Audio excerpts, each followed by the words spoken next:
Mona and Johan are two of CapeNature's many dedicated conservationists. One day they meet at a reserve gate. They both look flustered and frustrated. Mona, a conservation manager, complains about the phone she's been issued. They never have enough airtime. This makes it very difficult to get support when she approaches suspected poachers or needs to communicate fire threats. Johan, a senior scientist who's been with the organization for 20 years, has other problems. He needs to get to an important research meeting on Cape Mountain zebra genetics. But his petrol allowance only goes so far. He's falling further and further behind on the latest developments. Is this familiar to you? Never having enough resources to do your work, having to do more with less each year. The reason for this is funding.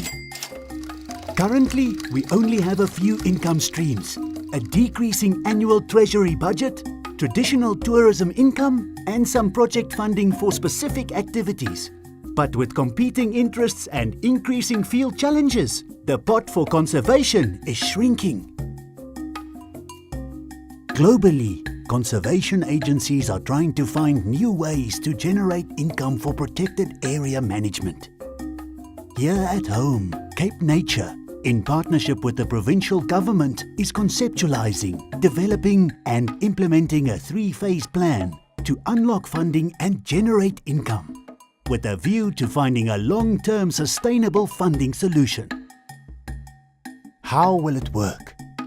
The first phase will engage with employees and stakeholders about the need for the sustainable financing of protected areas and identify their roles and contributions to income generation. Phase 2 will develop evaluation criteria with the help of CapeNature employees and stakeholders to select and assess the most viable opportunities for full business planning with the help of business planning experts. In Phase 3, we'll use the business plans designed in Phase 2 to implement 1 or 2 of the income generation initiatives. And then, more money for conservation and better protection for the biodiversity of the Western Cape. More opportunities for local economic development built on the value of our natural assets. Mutually beneficial partnerships with local communities and stakeholders. Greater capacity building opportunities for CapeNature employees to manage generated income. Fast forward a few years, and Mona and Johan have seen a world of change.